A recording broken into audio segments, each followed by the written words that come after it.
toruları kesiyorsun. On va recommencer plusieurs fois l'opération jusqu'à ce qu'à un moment donné, en fait, comme je vous ai dit, en fait, le sang part des veines, il monte. Puis moi, je suis sur la peau et sur le circuit de la lymphe. Donc, il passe du circuit des veines sur le circuit de la lymphe. La lymphe, je vous ai dit, c'est les anticorps et puis l'élimination des déchets. Donc, à un moment donné, lorsque moi, je vais continuer à pomper le sang, le corps va estimer qu'il n'a plus de déchets à éliminer, il va s'arrêter.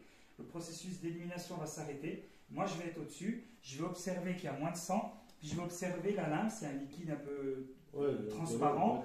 Donc quand je vois ça, ça veut dire que la zone, elle a été nettoyée.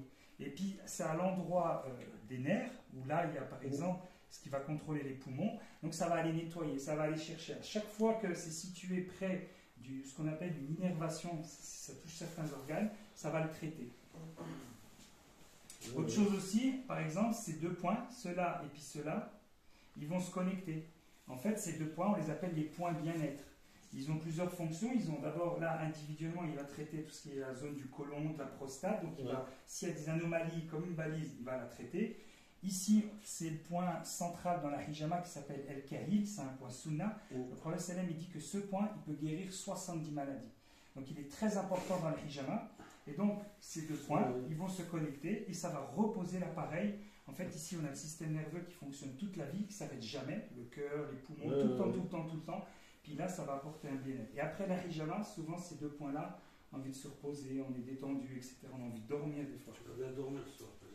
Oui. Et puis, je vous disais, donc maintenant, on a un recul scientifique, on a étudié plein de maladies, il existe une vingtaine d'études scientifiques qui ont été faites, réalisées pour la hijama.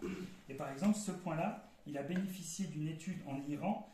En 2006, ils ont pris des gens qui avaient des maux de tête, forts maux de tête, et ils les ont séparés en deux. Un groupe, ils étaient 70, un groupe, ils leur ont fait ce point-là, juste ce point, à deux fois, une fois premier jour et une fois 15 jours plus tard.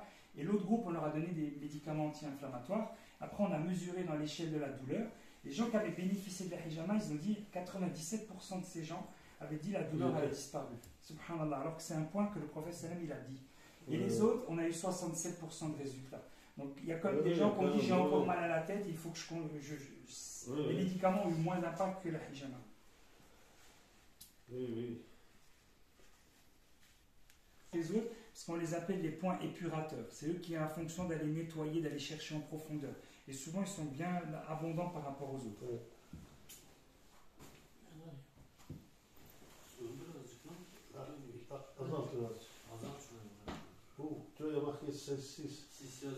Voilà, donc celui-là, il a bien nettoyé. Hop, ensuite, on jette.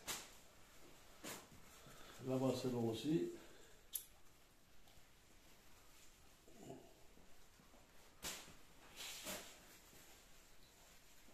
Altına yazdılar, Recep'e bir damşılık yapıyor.